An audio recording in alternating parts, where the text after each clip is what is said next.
小姑厌倦了宫墙生活，纵身一跃，假死逃离，留下了7岁的三皇子。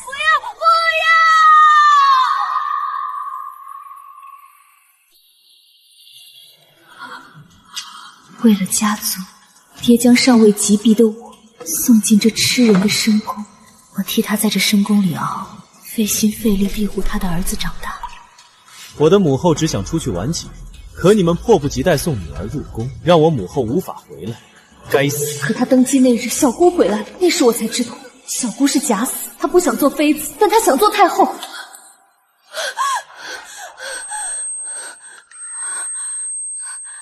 您病这几日，儿子寝食难安，特意去太医院寻了这药，您快用了吧。出去！母妃身子难受，对儿子怎么发泄都行，但您莫要耍脾气不喝药啊！这是儿子专门从太医院求的。上一世我喝下这碗药，痛了一整夜。太医说我小产，从此没了生育能力。你为何要突然喝下堕胎药？他恼怒我打掉他期盼已久的子嗣，往后数年再未曾给我一个好脸。宋家没有第二个适龄女儿送进宫，我只能被迫将所有心血倾注在三皇子福佑身上。我还未看太医，幼儿就端来了治母妃病重的药，倒是孝顺得很。儿子只是看母妃的病重与过世的母亲有些相似，不想再失去一个母亲了。太苦了，等下吧。你不是还要去见你皇祖母吗？快去吧。三皇子真是孝顺得很，这几日一直问奴婢娘娘的症状，娘娘真是没白疼她。别废话，去请太医。恭喜娘娘，贺喜娘娘，娘娘这是有喜了，已有1月余。怎么会？宫中已经近5年没有人怀过孕了。奴婢见娘娘多眠和食欲不饥，根本没敢往有喜的方向想。连贴身伺候的殷红都不知道我怀孕，还掐着时间送来了堕胎药。那个厌倦宫廷跳下城墙假死的小姑，看来她和福佑之间的联系比我想象中更久，也更深。皇后，温意有孕，这是大喜事，后宫的份例务必挑最好的送来，切不可怠慢。陛下，还请陛下救救我们娘娘！我们娘娘今晨便觉得身体不适，奴婢还没来得及请太医，便有人送来了一碗药。娘娘向来怕苦，便没喝。那只奴婢请来太医后，太医一验，说那竟是堕胎药。若不是阴差阳错，娘娘此时还不知如何呢。谁送来的？陛下，是幼儿。今日一早，幼儿便来了。他问了太医，端了这碗药来，倒是个孝顺的孩子。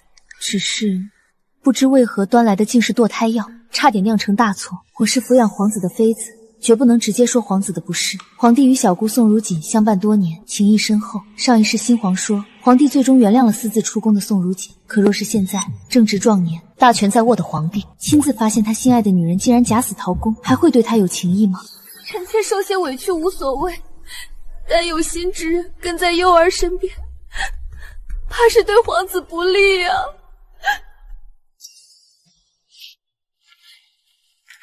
此事朕定会彻查处理。父皇，此事与我无关啊！温娘娘说的一切都是冤枉孩儿的，我只是给您端了一碗药，并无任何害人之心，你莫要在父皇面前诋毁我。父皇，你可要相信孩儿，孩儿只剩您一人了。福佑身为皇子，向来被惯得自大鲁莽，何曾有过这般抓着衣角哭泣的后嫔之态？我太熟悉这个动作了。喜欢抓着皇帝衣角撒娇告状的，分明是我那个死去的小姑宋如锦。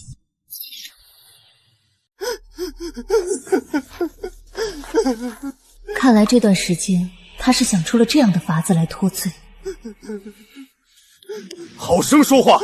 堂堂皇子，这一副样子是要做什么？况且，什么叫只剩朕一人？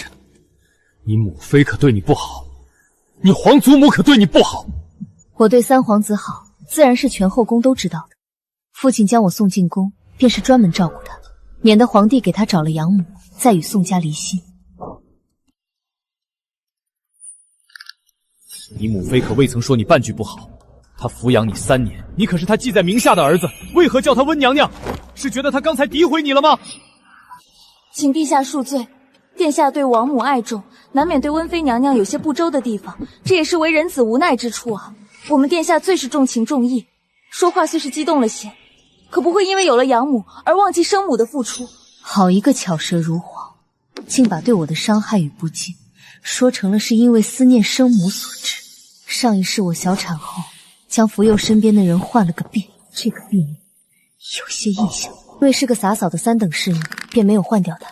看来她就是小姑留下的人了。小姑算准了将来的养母会换掉福佑身边的人，便特意将她放在了不起眼的位置。孩子长大了，有些事情放在心里。文义，你不必在乎。是，臣妾明白。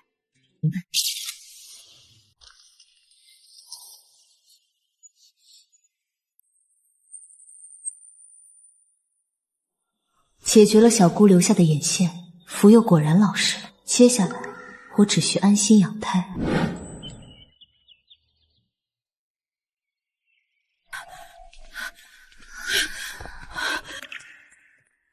自上一世入宫，到最后被新皇下令勒死殉葬，我再也未见过母亲一眼。这一世，终得团聚。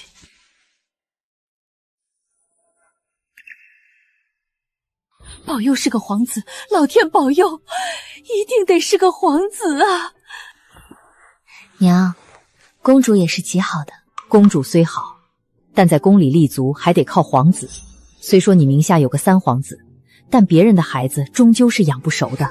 更何况3皇子与咱们家还隔了一层肚皮，哪有自己的亲骨肉靠得住？你那庶出的小姑宋如锦当贵妃的时候，你大伯一家仗着是他异母同胞的亲哥哥，在家里耀武扬威。老太爷本就偏心妾室，分了你大伯1半家产，还不准分家。你爹名义上是家主，实际上连外面的店小二都不如。族里什么决议，都得看你大伯的脸色。若不是为了破这个局，你爹哪舍得让你14岁就进这吃人的深宫？不过好在你现在是妃子，又怀了龙嗣，家里的日子总算好过了。前几日，你小妹与你大伯家的孩子起了争执，嘿，族里那些见风使舵的老东西，竟然全都向着你小妹了。这要搁在以前，早不由分说把你给小妹拉去跪祠堂了。娘，小姑没有死。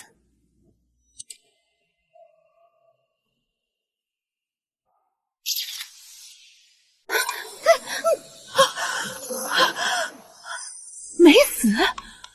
不可能！当时你大伯和你父亲是亲眼看见的。娘，这件事大伯一定知道。他的倚仗是祖父与小姑，祖父去世后，大伯有一段时间连头不敢抬，直到小姑成了妃子才又嚣张起来。可你看小姑死后，大伯没有半分伤心，也没有低头做人。这世上只有活人能给他当靠山。我会告知你父亲的，让他派人暗中去查。父亲虽说只是个4品文官，可宋家在这京城根基100年，祖母更是来自宣德侯府。小姑假死做得并不高明，只是从前没人往那处想罢了。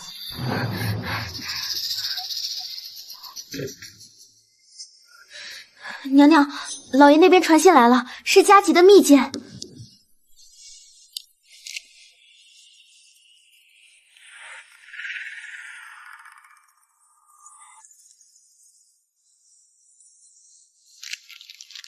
父亲的字迹很潦草，透着纸背，都能感觉到那股冲天的怒火。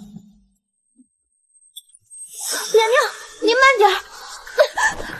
娘娘，您快要生产了，不要如此用力啊！上一世我到死都以为宋如锦是厌了宫墙里的规矩，才假死脱身去寻人间自在。可我万万没想到，她竟是假死与人私奔，连孩子都怀了。娘娘，您怎么了？快，奴婢扶您躺下。玉皇，扶我，我早产了。现在绝不能慌。宋如锦私奔怀孕是欺君灭门的大罪，若此时惊动皇帝，他定会疑心我是因心虚才动了胎气，甚至会连累这孩子的来历。英红，去把院门锁死，除了太医院的院判，谁都不许放进来。再去请稳婆，就说我胎动不安要静养，动静闹得越小越好，绝不能让长乐宫外的人看出端倪。真是可笑！上一世我拼了命想护着宋如锦留下的儿子，这一世我竟要先拼了命护着害我满门的仇人的秘密。娘娘看见头了，再加把劲儿，用力呀！上一世我痛了一夜，换来的是再也无法生育的判词和皇帝厌弃的眼神。这一世我绝不能重蹈覆辙。生了，娘娘生了，是个皇子。我的孩子，我的元儿，这一世我拼了性命也要护你周全。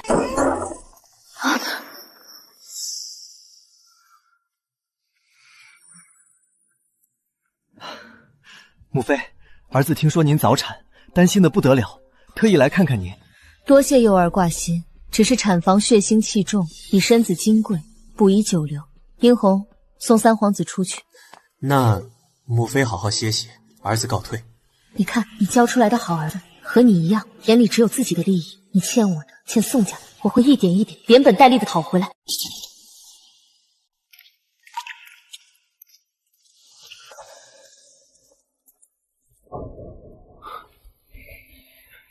身子怎么样？太医怎么说？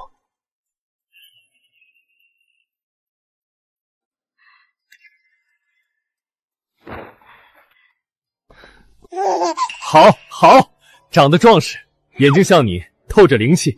温逸，你诞下临子有功，朕晋你为宸妃，享义公主位。这孩子就取名叫源，源头的源是朕的嫡脉源头，也是江山的福源。谢陛下赐名，源儿。上一世我连给你取名字的机会都没有，就被那碗堕胎药夺了命。这一世你终于有了堂堂正正的身份。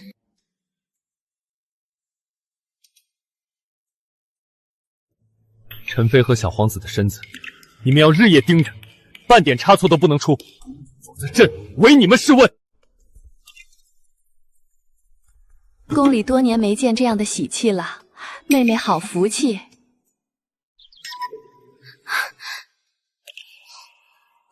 娘娘，方才大伯府的嬷嬷偷塞给福佑殿下身边的小太监一个荷包，里面像是有信。大伯是宋如锦的亲哥哥，他这是急着给福佑递消息，甚至是给宫外的宋如锦递消息。盯着那小太监，看他和谁接触，不要打草惊蛇。娘娘，您刚生产，这些事奴婢盯着就好。宋如锦像一把悬在我头顶的刀，我必须在他动手前先断了他所有的路。这孩子眉眼像你，朕以前总觉得你是宋家送来照看福佑的，如今才觉出你是朕真正的宸妃。陛下厚爱，臣妾必当万分小心，护好元儿。朕荣宠虽好，却也成了扎在别人眼里的刺。长乐宫这道门，怕是又要热闹了。母妃，这是儿子让小厨房炖了3个时辰的燕窝，最是补身，您尝尝。幼儿有心了，只是太医说我脾胃弱，受不住这些，放着吧。母妃，这可是儿子的一片心意，您就尝一口吧。本宫的饮食自有太医院的方子，不敢乱吃。倒是你，这个年纪该把心思放在功课上，总往这儿跑。陛下若是知道了，定要罚你。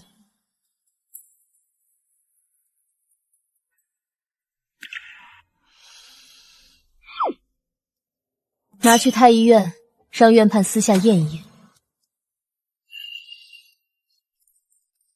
娘娘，燕窝里加了寒凉的虎球和红花，那东西产妇用了会断了根本，终生无法受孕。他怕我有了元儿就不再护着他，所以想毁了我，让我只能死死依附他。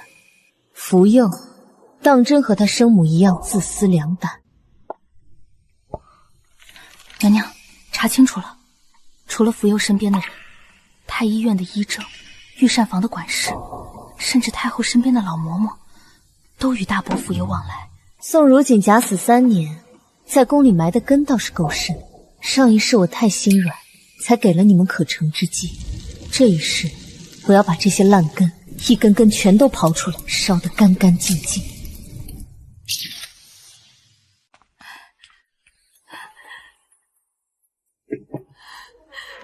我的儿，你受苦了，早产那么凶险，你爹急得几夜都没睡好。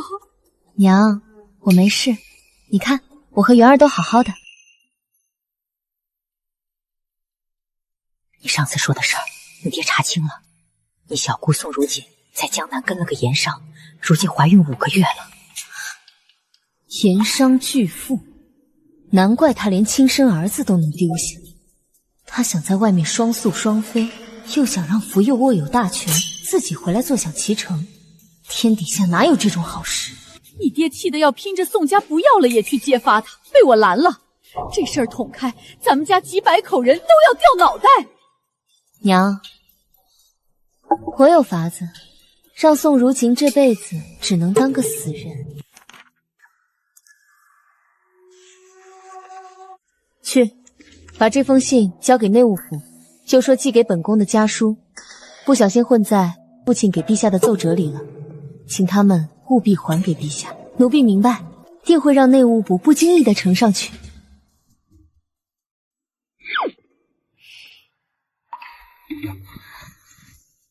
元儿别怕，母妃已为你铺好了所有的路。宋如锦，你不是想回来当太后吗？这一次，我要让你就算活着回来，也再也做不回集万千宠爱于一身的宋贵妃。这深宫的路我走了一遍，摔得粉身碎骨。这一次，我要让那些害过我的人尝尝摔进地狱的滋味。起来吧，你这小妹倒是顽皮，把信藏在你父亲的奏折里，差点被内侍当成废折扔了。是臣妾娇媚无方，温瑶年纪最小，请陛下恕罪。无妨，小孩子天真。可他在信里说，施粥时看到有人冒充如锦，还是个挺着大肚子的女人，是真是假？陛下说笑了，京中施粥人多眼杂，哪能真碰到？不过是小姑娘家觉得自己认出了人，就写在信里跟臣妾炫耀的。那你觉得这些人冒充如锦是为了什么？无非名利。小姑是陛下心尖上的人，京里谁不敬重？借她的名头，无论是骗钱还是博名声都容易。只是打着小姑名号招摇撞骗，臣妾见了定要管一管。你说的对，逝者已矣，总有人不安分。你与如锦同为宋家女，能维护她的名声，很好。小姑是长辈，臣妾维护她是份内事。只是可惜，小姑走得早，没能看到幼儿长大，更没见过元儿。你入宫3年，安稳照顾幼儿，不争不抢。如今诞下元儿，倒是朕以前忽略你了。娘娘，成了，成了。皇帝心里已埋下了冒充者的种子，即便宋如锦真的回来，皇帝第一眼也会疑他是骗子。如锦，你回来的路已经被我堵死了，你这辈子就安安稳稳的在江南当你的盐商夫人。若敢踏回京城一步，我就让你死无葬身之地。元儿这性子好，不哭不闹的，朕看着她心里便舒坦。是陛下福泽深厚，元儿才这般乖巧。元儿得宠，福佑却越来越不像话。没了我替他收拾烂摊子，他那自大恶毒的本性再也遮掩不住。娘娘，三皇子和宋公子又在御花园欺负六皇子了。他们抢了六皇子的书扔进湖里，还把人推倒在泥地上，骂他是病秧子。淑妃没管。皇室规矩，手足相残是大忌。你身为长子，竟如此凌辱幼弟，传哀家旨意，将宋明轩逐出宫廷，永不许入宫陪读。三皇子给哀家禁足半月，好好反省。他想不通，以前事事护他的瘟疫，为何如今成了他的噩梦？他不知道，他走的每一步都是我给他铺好的绝路。福佑，这才只是开始。你欠我的，欠元儿的，欠六皇子的，我会让你一点一点的全都还回来。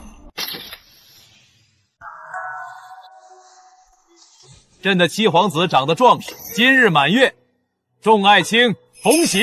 七皇子天庭饱满，一看就是大富大贵之相，陛下鸿福冲天。莫非生气？父皇何曾这样报过？这个奶娃娃凭什么夺走我的一切？陛下，臣有话要说。说，七皇子满月是天大的喜事，臣身为长辈自然高兴。只是臣的亲妹如锦虽已故去，留下的福佑也才10岁。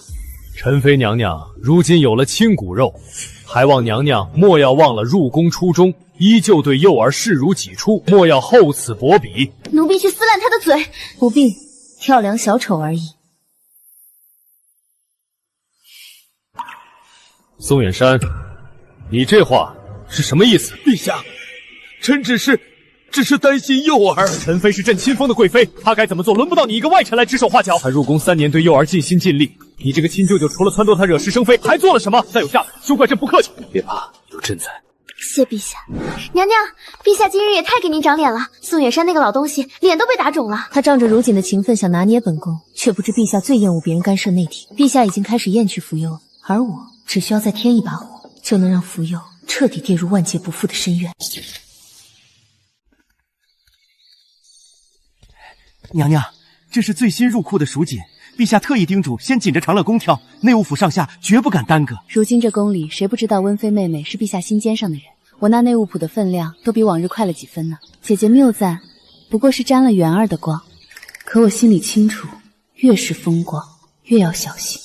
上一世，我便是在此时放松警惕，才着了宋如锦的道。这2人是家父送进来的，元儿的饮食辅食只能经这2人的手。食材下锅前必先验毒，出锅后由侍读官亲尝，半个时辰无事，方可呈上来。奴婢已照办。内务府那些和大伯府有牵扯的杂役，也都打发去了浣衣局，换成了咱们知根知底的人。长乐宫周围的哨影增加1倍，由禁军副将亲自巡逻，就算是一只苍蝇，也别想悄无声息地飞进来。宋如锦回来了，还生了个女儿，她看着福佑被厌弃，一定会狗急跳墙。娘娘，如今您这长乐宫守的铁桶一般，连太医都是院判亲自盯着，谁还敢害您啊？小心驶得万年船，这一世我拼了命要护好元儿。就在我把防线布好的第3日，那只耗子果然钻进了洞。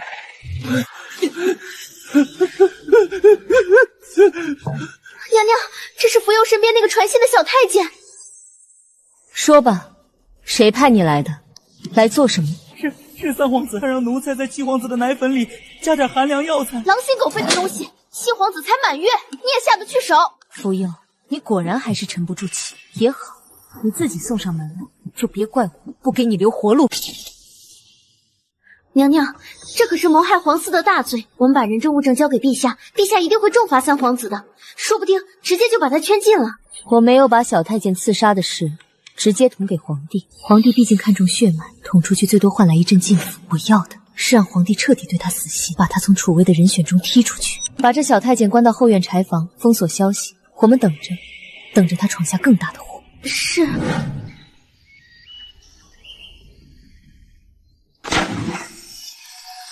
不好了，六皇子落水了！上一世我曾为你跪求情，这一世我且看你如何自取面貌。怎么回事？父皇，是六弟自己不小心，校花掉下去的。不是的，陛下，是三皇子亲手推下去的。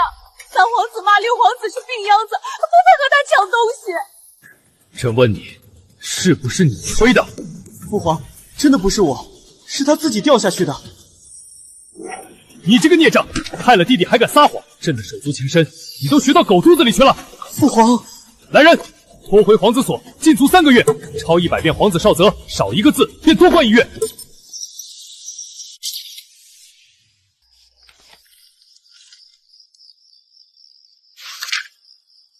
娘娘，那宋府送衣物的婆子已经被咱们的人截住了。那宋如锦在信里骂得难听，说您是狼子野心，竟教唆三皇子去抢储位。他假死私奔生女，倒是有脸来指责本宫。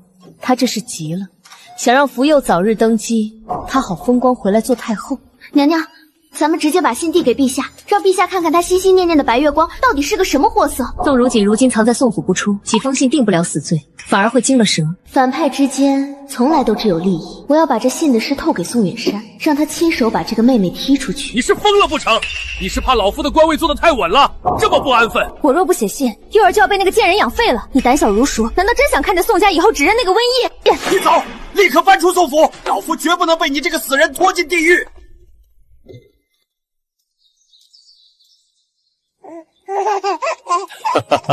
元儿这孩子聪慧得很，见人就笑，一点都不闹腾，倒真像瘟疫。陛下过誉了，元儿是陛下的血脉，自然是随了陛下的福气。要是幼儿能有元儿一半懂事，朕也不至于这般费心。瘟疫，这些年教养幼儿，当真辛苦你了。陛下说哪里话，臣妾只是尽本分。3个月的反省，只换来满腔恨意。福佑，你果然从未让本宫失望。福佑，你的好日子到头了。父皇，儿子年少无知，辜负了您的教诲，日后一定痛改前非，好好读书，照顾弟弟们。你能有这份心，自然是好的。只是口说无凭，朕要看你日后的行事。回去少和你那些不三不四的表哥混在一起。母妃，以前是儿子不懂事，差点害了七弟，儿子给您赔罪了。三皇子这是做什么？你是陛下的皇子，我只是你的养母，当不起你这么大的礼。母妃还在生儿子的气吗？儿子以前是鬼迷心窍，日后一定好好孝顺您。三皇子有心了，只是元儿身子金贵，陛下吩咐过不让生人靠近。你刚从外面回来，免得过了病气给他，还是先回去吧。娘娘，太医熬的安神药好了，得趁热喝。三皇子也看到了，我身子不适，要歇着了。母妃好生休养。陛下下了旨，安排了3位太傅每日盯着您，非旨不得出宫结交外臣。文义，父皇，你们当真要如此逼我？他以为庄庄悔改就能重新博取信任，太天真了。皇帝早就看透了他的本性。皇祖母，那皇子所冷清的像冰窖，孙儿每日除了读书就是对着4面墙，连个说话的人都没有，孙儿实在是孤单。皇帝确实太严苛了，你还是个孩子，哪能受得了这个？求皇祖母开恩，让表哥宋明轩回来陪读吧，有他在，孙儿读书定能更尽意。娘娘，太后竟然亲自给陛下打了招呼，让那个惹祸精宋明轩重新入宫陪读了，这不是明摆着让三皇子继续学坏吗？急什么？他想进来就让他进来好了。娘娘，这2人凑在一起，指不定要闯出什么祸事来。我就是要让他们闯祸。上一世我拼命替他们收拾烂摊子，这一世他们闹得越大，死得越苦。那个温妃算什么东西？不过是仗着个小奶娃，这江山早晚是本皇子的。那个乳臭未干的福源也配跟我抢？表弟说的对，等日后你登了基，咱们第一件事就让那对母子好看。娘娘救命！三皇子和宋公子溜进库房，把西域进贡的夜明珠偷去赌坊换钱挥霍了，求娘娘指条明路。明路就是把库房账册理清楚，丢了什么，何时丢的，一笔一笔写明白。娘娘为何不直接捅给陛下？偷几颗珠子，顶多关几天。我要等的是他闯下滔天大祸，让皇帝再也无法容忍他的那一天。温妃娘娘，这是我给七弟做的，他应该会喜欢吧？六殿下有心了，这木马磨得极光滑，元儿一定会喜欢的。上一世这个孩子被福佑害死时还不满16岁，这一世我绝不让他重蹈覆辙。七弟长得真好看，白白胖胖的，不像我，小时候总是药罐子不离身。六殿下心地善良，日后定会福气绵长，身子也会好起来的。谢你照拂锦儿，这孩子命苦，我知道福佑那孽障容不下他。以前我总想着忍让，现在看，一味忍让只会让他得寸进尺。娘娘若是信得过我，日后咱们联手。锦儿性子软，我们要让陛下看清福佑的真面目，才能永绝后患。娘娘若有用得着我的地方，我定全力相助。父亲那个白眼狼，竟敢投靠宋文印！表弟，那病秧子明摆着是在打你的脸，不给他们点颜色看看，这宫里谁还怕你？好，既然他找死，那我就成全他。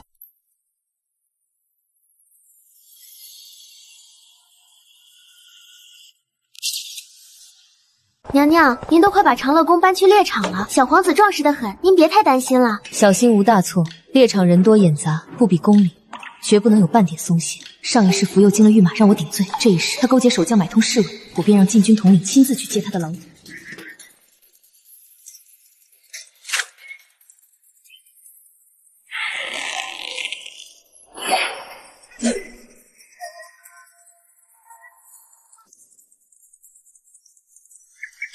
父皇，儿臣这剑法可还入得了您的眼？尚可。锦儿，你也试试，不用怕。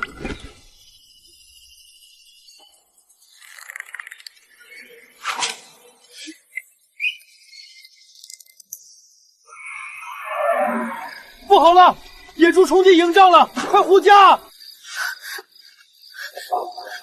娘，是六皇子的营帐，有一头发狂的野猪冲进去了。带上我们的人去救人。立刻去禀报陛下。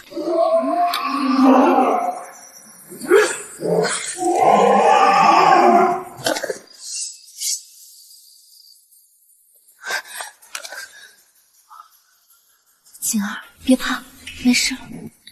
陛下，围栏被人故意割断，有人引兽入道。求陛下做主，这是有人诚心要害锦儿的命啊！父皇，儿臣不知，与儿臣无关。福佑，你且尽情狡辩，待真相大白，这便是你自掘的坟墓。陛下，割断围栏的侍卫已招供，是受了三皇子贴身太监的贿赂。宋公子的贴身小厮也承认，引兽害人，殿下与公子定下的计策。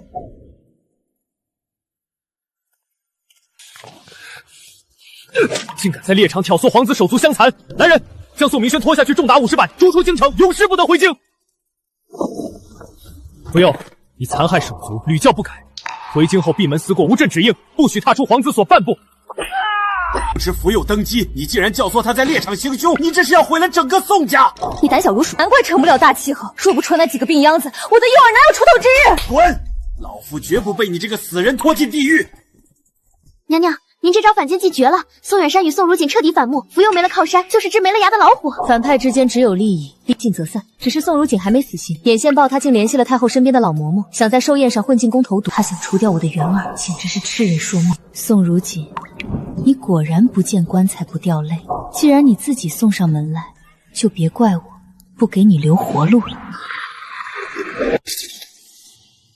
娘娘，老嬷嬷全找了。宋如锦这些年在太后宫里、御膳房，甚至禁军中都埋了钉子。宋如锦假死3年，手伸的倒够长。娘娘，咱们现在就按图搜甲，把这些人全抓了。不，名单这收好，先盯着，我要把宋如锦在京城所有的落脚点都刨出来。殿下，敢问为君者，当以何为先？自然是以权术为先，手握权柄，生杀予夺，谁敢不服？父皇就是太心软了，对不听话的就该杀一儆百。殿下此言差矣，为君者当以仁德为先，难道忘了水能载舟，亦能覆船？仁德能当饭吃吗？父皇当年的雷霆手段才坐稳了江山，等我当了皇帝，第一个就把你们这些说空话的酸儒全革了职。够了，这就是你学的东西，这就是你心里的为君之道。父皇，儿臣只是随口说说。随口说说，朕看你心里就是这么想的。你这种心胸，如何守得住朕的江山？传朕旨意，三皇子福佑不学无术，撤去他听政资格，所有宗室朝堂事务皆不许插手。2位大夫不必再教他了。娘娘，三皇子彻底失宠了，连听政的资格都没了，他拿什么跟小皇子抢？这只是开始，福佑的本性暴露，陛下已彻底放弃了他。母妃，他们都欺负我，父皇偏心，宋威仪歹毒，满朝文武都是趋炎附势的小人。殿下，江南那边来信了。好，除掉父亲，嫁祸给那个女人，父皇定会知道谁才是他最亲的孩子。公公快些，母妃在佛堂摔伤了，我得赶紧过去瞧瞧。六殿下跟紧了，前面就是冷宫侧进。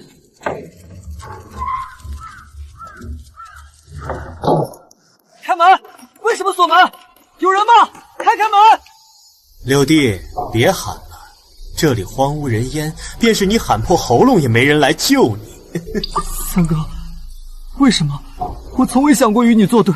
没作对，你投靠那个女人，就是在打我的脸。等明天你成了尸体，我就说是宋威义干的，让他偿命。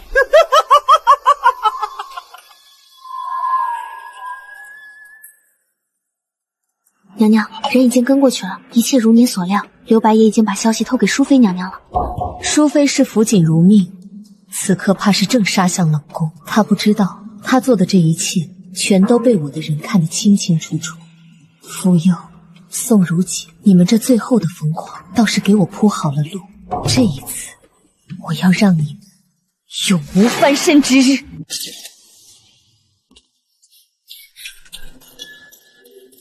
给我砸开这道门！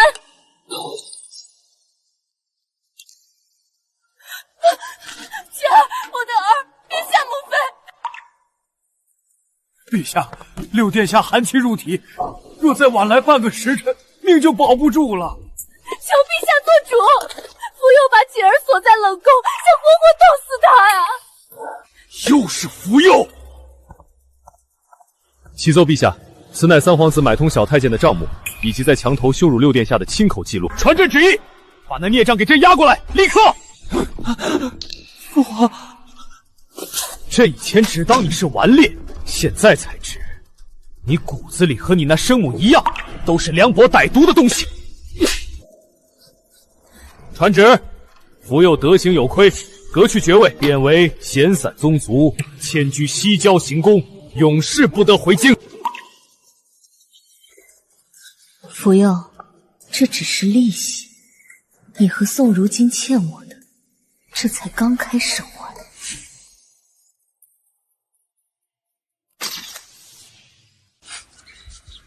娘娘，满朝文武都请立小皇子为太子呢。等小皇子当了太子，您就是未来的太后了。我们终于熬出头了。现在还不是高兴的时候，越是这个时候，越要小心。皇帝之所以不立刻下旨，不仅是怕幼主临朝，更是因为太后对福佑那点剪不断的偏心。满朝文武都在请立元儿为太子，你心里怕是早就盼着这一天了吧？太后明鉴，臣妾从未有过这样的心思。元儿能不能担起储位，全凭陛下和太后旨意。哀家不得不提醒你，元儿才1岁，话都说不全。福佑虽然犯了错，可他毕竟是陛下的长子。太后说的是，臣妾身为后宫妃嫔，只知道恪守本分，其余的事臣妾一概不问。来了，快坐。太后叫你去寿康宫，说什么了？太后只是叮嘱臣妾好好照顾元儿，没说什么别的。帝的承诺虽重，但宋如锦那个疯女人绝不会坐视自知。我已经布好了天罗地网，就等着她自投罗网。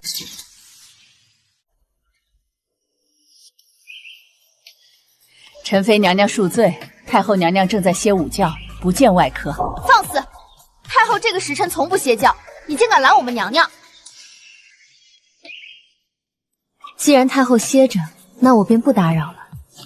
烦请嬷嬷转告太后，臣妾祝她凤体安康。太后您不知道，臣妾在外面这些年受了多少苦。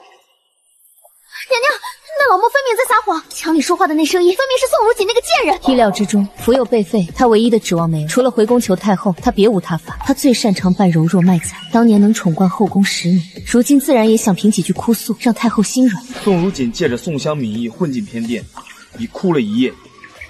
他还派人去了西郊行宫给福佑送信，要在寿宴上联手揭穿您的真面目。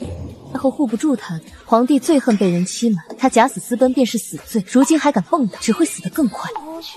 宋如锦，你还是只会用这些上不得台面的伎俩。也好，寿宴之上，我等着你，亲手把你的真面目撕给全天下看。元儿乖，知道疼朕。儿媳恭祝太后福寿安康，松鹤长庆。有心了，陈妃如今是陛下心尖上的人，又养了个好儿子，自然是盼着挨趴长命100岁，对吧？母后，温义素来孝顺，您就别打趣温义了。回来了！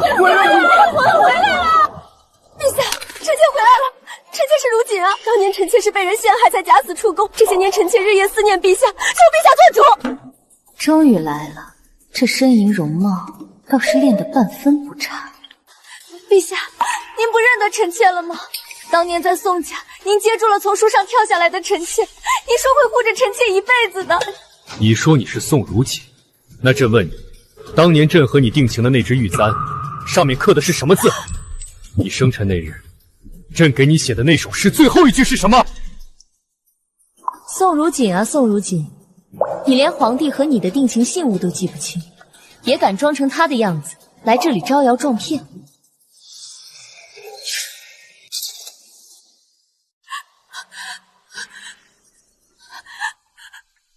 怎么答不上来？连朕和如锦的定情往事都不知道，也敢冒充他的鬼魂来朕面前装神弄鬼？陛下饶命！是宋姑娘让我这么做的，她说只要办成这件事就给我100两银子。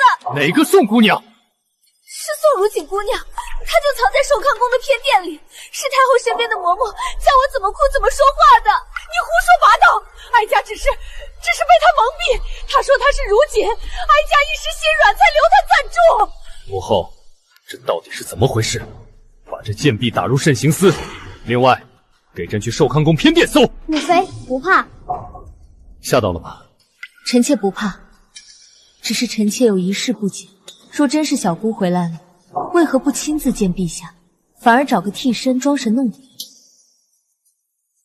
除非他有见不得人的秘密。陛下，这是从宋如锦房中搜出的。好得很！宋如锦，你果然没死，你竟然真的敢骗朕！宋如锦，你的藏身之处很快就会全部暴露在阳光之下。娘娘，太后被禁足了，折子送了几封，陛下看都没看就扔了。现在满朝文武都在骂宋如锦大逆不道，请立太子的呼声一浪高过一浪。他不会跑远的，福佑是他唯一的筹码。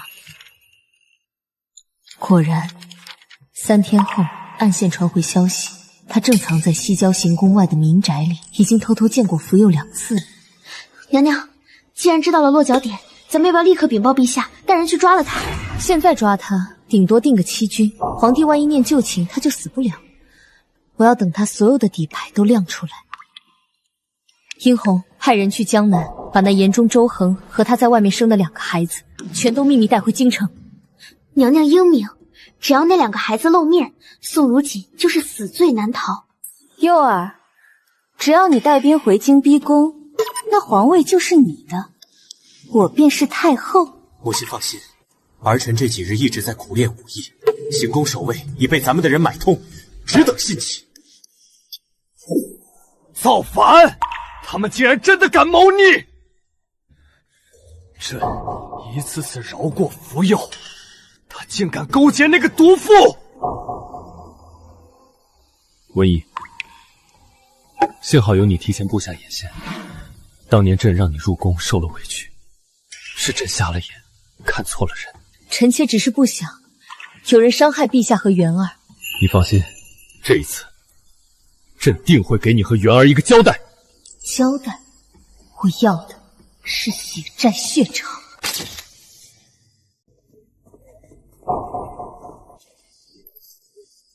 草民周恒参见贵妃娘娘，娘娘饶命！草民不知宋氏是仙贵妃，草民是被她骗了。你不用怕，只要你一五一十回答，本宫保你性命。可若有半句虚言，本宫保证你走不出这宫门。这2个孩子是无辜的，可他们的母亲却害死了前世的我，害了整个宋家。娘娘，宋氏她到底是什么身份？她说自己是家道中落，可前阵子她竟丢下孩子偷跑回京了。她是假死出逃的仙贵妃，她接近你只是为了钱，如今她想回来当太后，你们自然成了弃子。这毒妇骗得草民好苦，草民愿意作证，愿意上朝堂揭露他假死私奔的真面目。殷红，带他们下去妥善安置。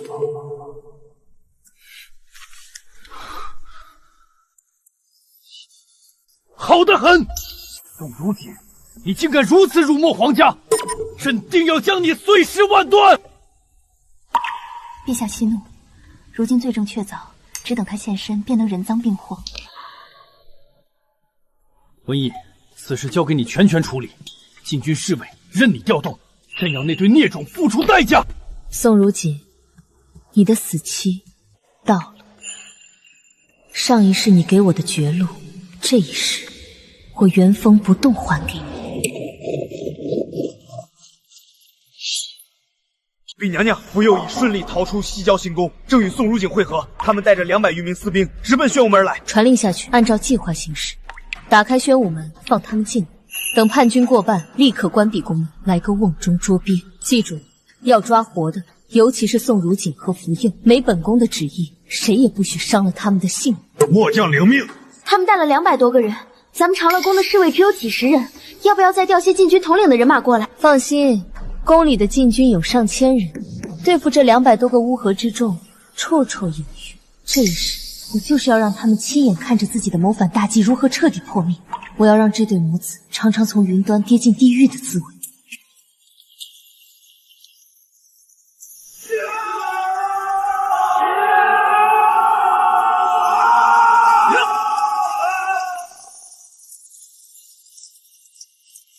成了！母亲，这皇宫守卫果然空虚，父皇真的带走了所有人。这皇宫终究是我的。宋文义那个毒妇，还有那个乳臭未干的奶娃娃，都给我滚出来！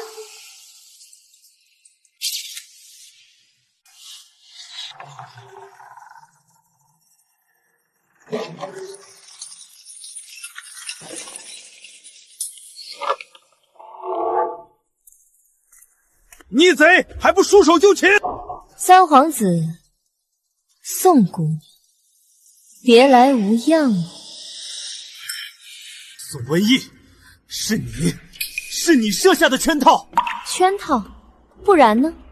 你真的以为就凭你这200多个乌合之众就能冲进皇宫，逼宫谋反？福佑，你未免也太天真了。宋文义，你这个贱人，是你抢了我的位置，抢了我儿子的储位，我当初就该杀了你！杀了我？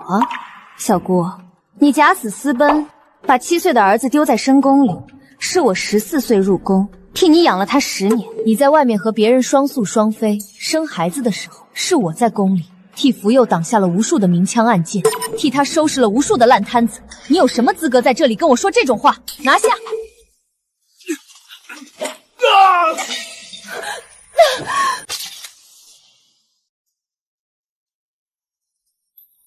陛下，定是宋文义设局陷害，他容不下臣妾啊！宋如锦，事到如今你还敢狡辩？朕问你，3年前你是不是假死出宫，与延中周恒私奔？当年臣妾坠崖失忆，今日才恢复记忆回宫，那些私奔传言全是宋文义编造的，你要相信臣妾啊！带上来。草民周恒愿以此命作证，3年前宋氏与草民私奔，共育1子1女。草民若有半句虚言，甘受5马分尸之刑。宋如锦，你还有何话可说？欺君、私奔生子、谋逆逼宫，3罪并罚，足以让你凌迟处死。请陛下严惩，以正国法。宋如锦，任你巧舌如簧，这证据确凿的血脉，你如何赖得掉？你骗我！已经在外面和野男人双宿双飞，你根本不在乎我，你只是想利用我。你害我！你为什么要害我？我要杀了你！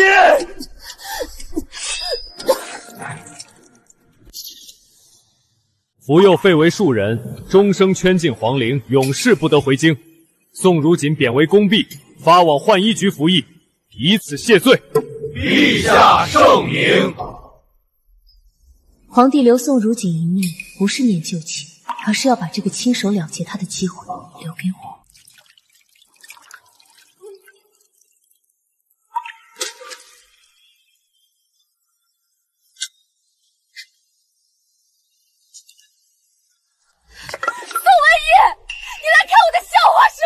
你这个不得好死！怎么落到这个地步，还嘴硬？若不是你，我现在还是贵妃，是太后，是你毁了我的一切。是你厌倦宫墙，假死私奔，是我替你养了10年儿子，挡了无数暗箭，是你挑唆福佑端来堕胎药，是你上一世登基那日亲手勒死了我。你想干什么？陛下留了我的命，你敢杀我？陛下把你发往这里，就是为了让我报了前世血仇。下辈子记得好好养育自己的孩子，你的儿子，我也不会放过的。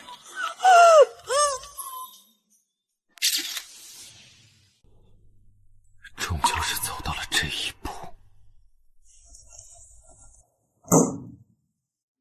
宋文义，是你害死了我母妃！你这……她配当福佑的母亲吗？宋如锦假死出宫，在江南快活，只把福佑当成登位的棋子，福佑竟还执迷不悟。告诉我，当年那碗堕胎药是谁让你送的？宋如锦当时怎么交代的？我知道那是堕胎药，母妃说只要你没有亲生子，就会一辈子为我铺路。母妃，儿臣错了，儿臣是你养大的呀！你错在残害手足，狼心狗肺。你就在皇陵里替那些被宋如锦害死的人好好赎罪吧。娘娘，都结束了。还没有结束。福佑欠六皇子的，欠元儿的，还没有还清。哼，活该。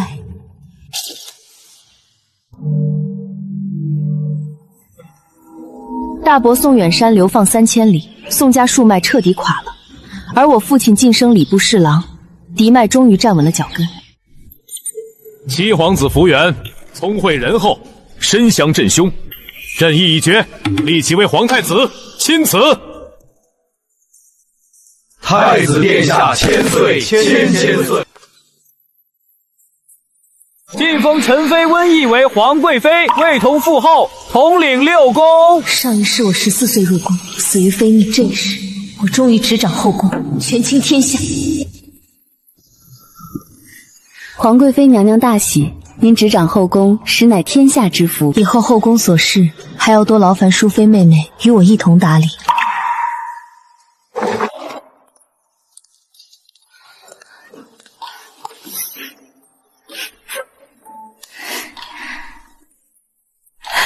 娘娘，您终于熬出头了，奴婢替您高兴。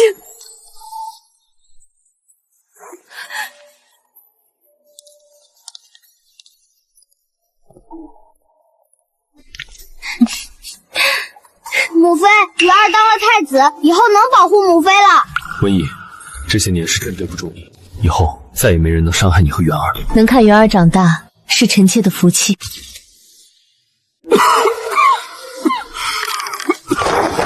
陛下，汤药刚温好，您好歹用一些。朕不累，朕要多承敬，看着元儿长大，看着他能独当一面，朕才能放心。太医院院判说，这方子只能缓解。陛下若再这般熬心费神，臣妾实在心如刀割。温懿，朕这一生做错不少事，错信宋如锦，冷落皇后，苛待过你，也纵容过福佑。往事已尘埃落定，陛下不必自责。可朕心里不安，100年之后，这江山要交给元儿，后宫要交给你。元儿年幼，宗室之中必有不服之人，外戚旧臣也可能蠢蠢欲动，你要撑住。臣妾定竭尽所能，护太子周全，守后宫安宁。这是禁军副统领兵符，可调动3万禁军。宋如锦假死私奔，你布局除奸，朕其实都看在眼里。陛下，您都知道。你手段虽利，却从未越矩，更未害过无辜。福佑虽丰，但旧部仍有残余，皇陵那边要严加看管。宋家嫡脉可扶持，但不可纵容。朕崩之后，元儿继位，尊你为皇太后摄政。此诏藏于匾额之后，收好，不到万不得已，不可示人。这是帝王极致的信任，也是最沉重的枷锁。皇贵妃娘娘执掌6宫，手段了得，只是大齐有规矩，后宫不得干政。太子年幼，娘娘可别越了分寸，落人口实。母妃不怕。王爷此言差矣，陛下亲封臣妾协理6宫，王爷饱读诗书，莫非分不清后宫与前朝的界限？后宫之事也当由太后主持，娘娘不该越俎代庖。太后礼佛不愿操劳，是陛下亲口所准。王爷一再指责，是质疑陛下旨意，还是觉得这后宫该由王爷来管？臣不敢。若有人借酒意蔑视皇权，别怪本宫不讲情面。殷红，陛下有旨，皇贵妃统领6宫，凡有不敬者，先斩后奏。臣等遵旨。你做得对，宗室就是要立威，你越沉稳，元儿的位置就越稳。臣妾只是不想有人扰了陛下清静，更不想有人欺负太子年幼。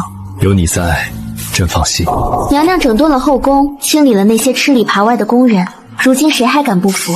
威仪靠的是底气，陛下信任，咱们才立得住。只是明枪易堵，暗箭难防。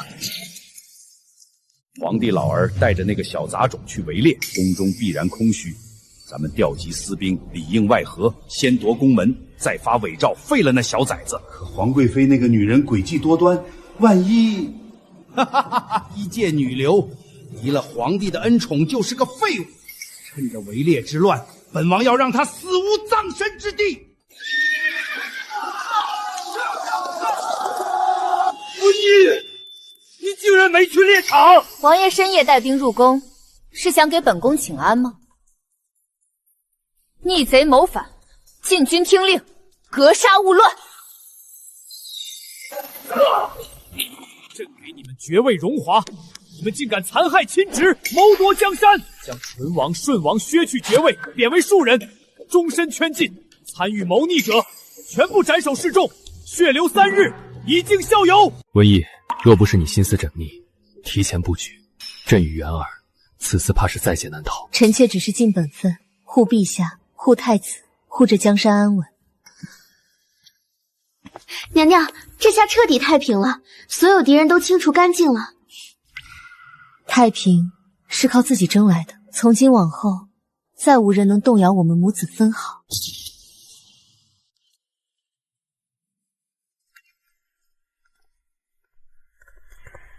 你来了，坐吧。不知太后今日召臣妾来，有何吩咐？哀家错了，错信宋如锦，错疼福佑，错怪了你这么多年。哀家一生争强好胜，到头来一无所有。这是皇后凤印，当年皇后遁入空门，交由哀家保管，如今哀家把它交给你。陛下没有错看你，是哀家瞎了眼。后宫之事，哀家再也不管了，从此一心礼佛。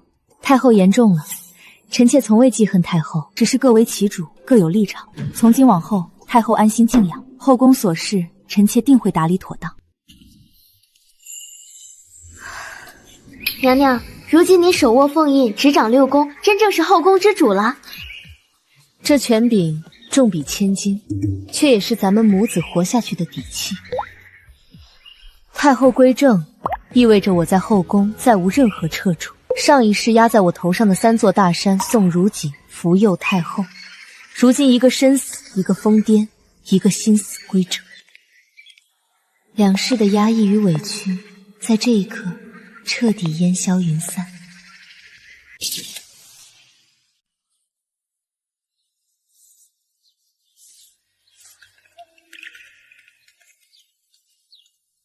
儿臣参见母妃。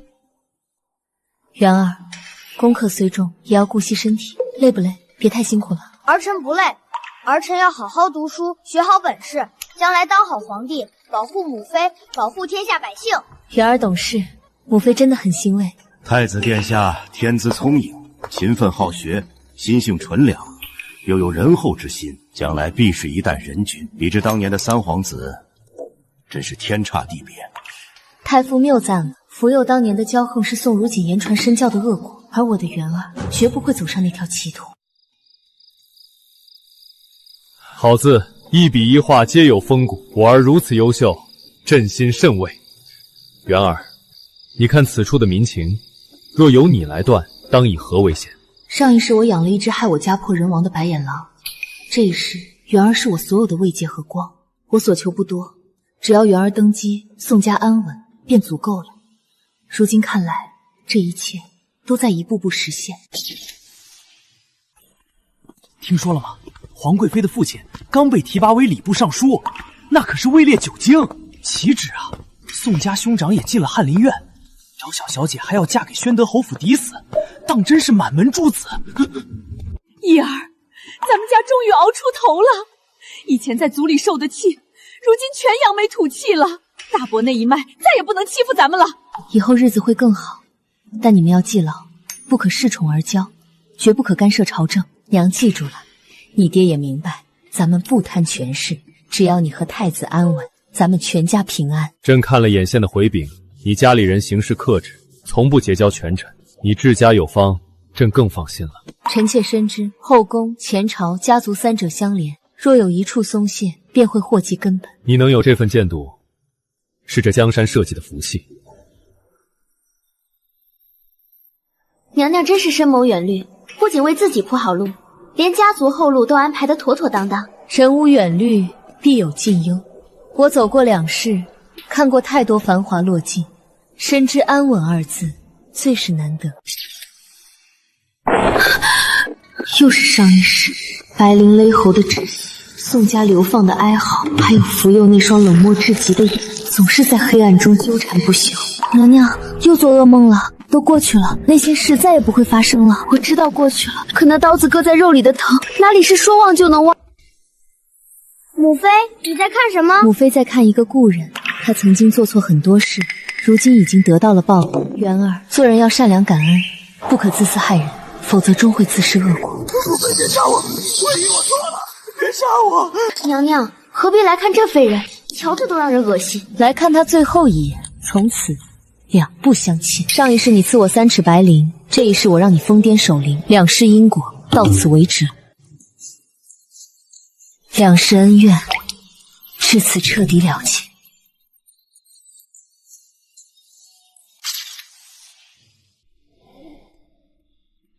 朕要走了，元儿，你要当好皇帝，仁厚爱民，守住朕给你的江山。父皇，儿臣记住了，儿臣定不敢忘父皇教诲。文义，朕的密诏收好。元儿年幼，朕拜你为摄政皇太后，临朝辅政，直到她亲政。陛下放心，臣妾定护好元儿，守好大旗。父皇！统领听令，封锁出入宫所有要道，密不发丧，即刻召宗室大臣、文武百官入太和殿候令。娘娘，此时召见，怕是会有人生乱。乱？本宫手里有陛下的命，谁敢乱，谁便是乱臣贼子。朕驾崩之后，太子福元立刻登基，皇贵妃温懿尊为皇太后，摄政辅政。朝野上下敢有不服者，以谋逆论处。钦此。臣等遵旨。恭迎新帝登基，恭祝皇太后千岁千岁千岁。新帝登基，大赦天下，朝政事务暂由本宫摄政，待新帝成年，即刻归政。朕遵父皇遗旨，谢母后辅佐。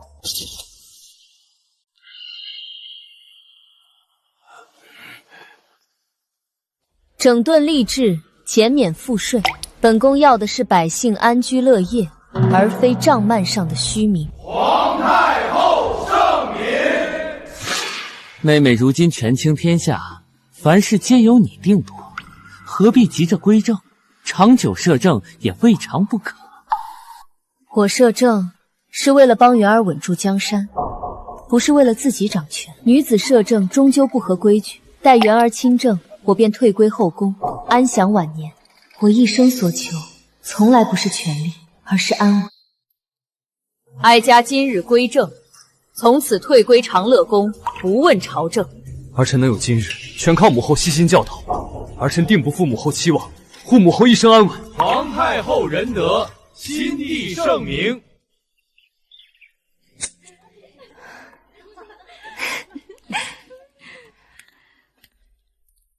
母后，今日下朝后见着蟹粉酥新鲜，特送来给母后尝鲜。皇帝有心了。娘娘，您这辈子终于苦尽甘来，过上了真正安稳舒心的日子。是啊，苦尽甘来。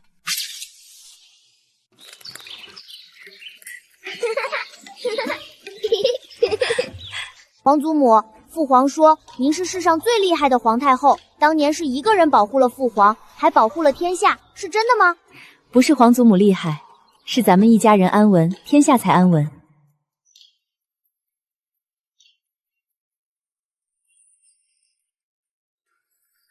若无母后当年步步为营，便无儿臣，更无今日盛世。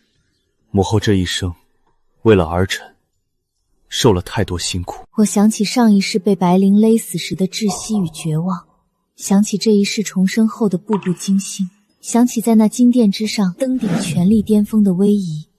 如今那些鲜血与算计，竟都如这花瓣随风而去，化为了云烟。母后，这是新贡的雨前茶，您尝尝。宋如锦想要一辈子的自由与尊殊，如今哀家都拥有了。福佑心心念念的皇位与权力，哀家的元儿稳稳握着。皇帝，宋家子孙如今虽满堂兴盛，你也要替哀家盯着，让他们个个安分守己，不可坏了这太平。儿臣明白，定不叫外戚乱政，护宋家一世清明。我这一生终究是不负自己，不负家人，不负这大启江山，更不负我重活一世的初心。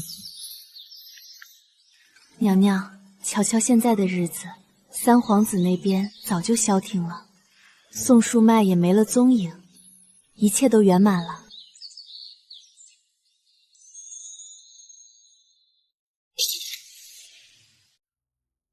娘娘，这个福佑真是死性不改，竟敢拉拢守灵卫私传说信。狗改不了吃屎，他骨子里那点权欲，即便在泥潭里滚了10几年，也还是刻在骨图上。元儿坐得稳，他自然坐不住。盯紧福佑，一字不落地抄回来。先不要惊动他，哀家要看看他这回长了什么本事。他在信里许诺宋如锦的江南旧部封侯拜将，还敢骂元儿得位不正。娘娘，他竟然想要趁陛下南巡半路设伏，行刺陛下，这孽障真是疯了！咱们立刻派兵把他抓回来，直接凌迟处死。不急，他既然想找死，哀家就给他铺好路，正好趁此机会把宋如锦残存的那点根彻底刨干净。娘娘是想引蛇出洞，把这信条送去御前。元儿早已不是当年的孩童。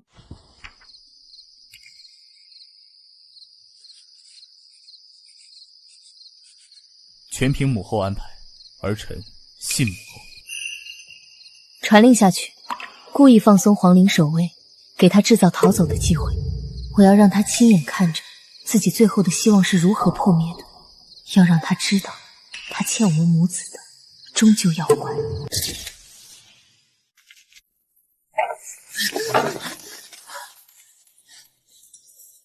江南的人马可到了，快带本皇子去见统领。不用，你谋逆叛逃，意图谋刺陛下，人证物证俱在，还不束手就擒？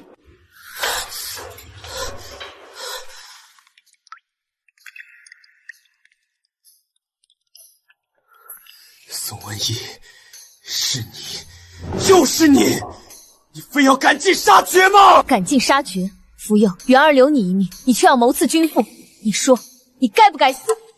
江山本来就该是我的，是你抢了我的位置，毁了我的一切。你所谓的一切，从来不属于你。若无我14岁入宫为你挡箭，你早死在后宫阴司里。你恩将仇报，赐我百里，流放我宋家满门，你欠我10条命都还不清。不是的，是宋如锦骗了我，是他让我做的。事到如今还在推卸，路是你选的，权是你咎由自取。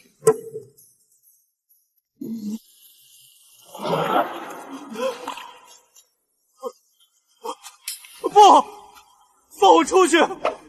母妃救我，文义，我错了。元儿赦免了你的死罪，却给了你比死更痛苦的下场。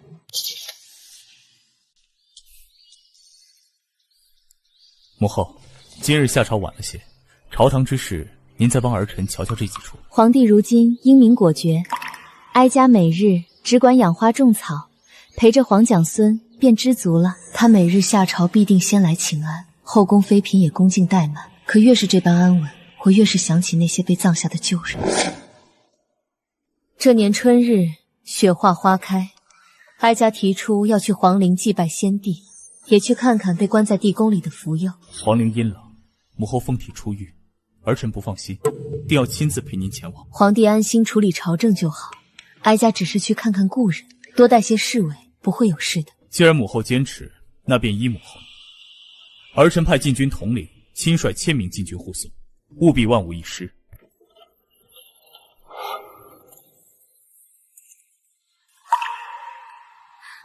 陛下，臣妾来看你了。这江山，元儿守得很好。娘娘节哀，陛下在天有灵，看到您如今安稳，看到天下太平，也会安心的。走吧，去看看福佑。这种暗煞地方，娘娘实不该进来的。哀家总要亲眼瞧瞧，这机关算尽的一辈子，最后剩了什么？宋文义，是你，你来看我的笑话是吗？这毒妇不得好死！福佑，我今天来，只是想问你一句话：当年你给我端来的那碗药，你知不知道里面是什么？知道，我怎么不知道？是堕胎药。宋如锦跟我说，只要打掉你的孩子，我就会是唯一的储君，将来就能登基为帝。那你知不知道，那碗药不仅打掉了我的孩子，还让我上一世再也无法生育。那又怎么样？是你自己要喝的，又不是我逼你的。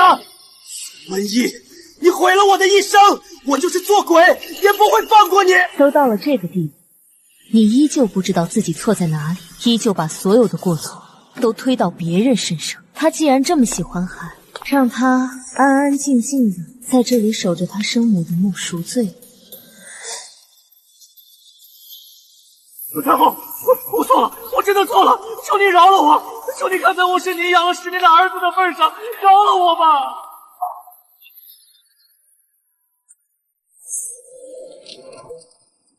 娘娘，终于都结束了，两世的恩怨到今天终于彻底了结。朕已辍朝3日，母后怎的还是不见好？太后娘娘是受了皇陵地宫的寒气，加上心力交瘁，臣定当竭尽全力。元儿急坏了，日夜守在我床边。其实我不是病了，是心神一松，陷进了那场很长很长的旧梦里。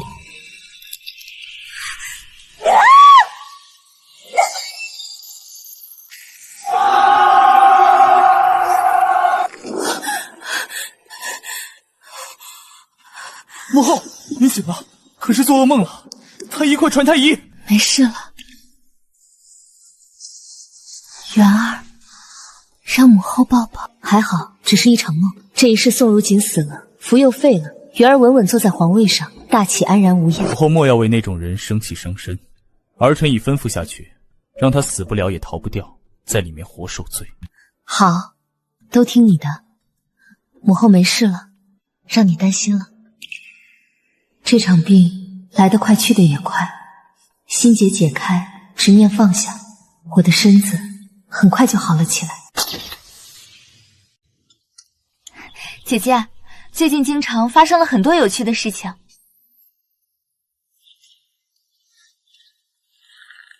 你们先带哥姐儿去院子里铺蝶，本宫与沈夫人说些体己话。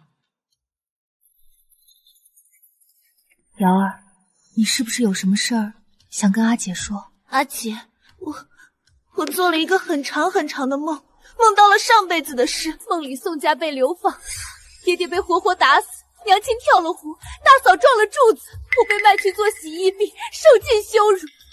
后来天下大乱，我拼死杀了逃亡的宋如锦，最后被乱箭穿心。死前我只记得爹爹让我给你写信，一定要我把施粥时看到了和小姑相似的人写进去。再一睁眼，我回到了7岁。阿姐，我以前不敢说，我怕你当我是疯子，可我知道那是真的。阿姐，你上辈子死得好惨。傻丫头，阿姐知道，阿姐都知道，因为阿姐也做了同样的梦，阿姐也是从上一世回来的。我就知道阿姐这辈子不一样，幸好有阿姐，这一世咱们全家都好好的，宋家再也不是那个地狱了。是啊，都好好的，苍天有眼，我们都回来了，都好好的活着。阿姐，上辈子我没能 hold 住你，这辈子我和沈家永远是你和陛下的后盾，谁敢欺负你，我第一个不答应。原来这一世逆转乾坤从来不是我一个人的功劳，原来瑶儿也带着血海深仇陪我一起拼了命。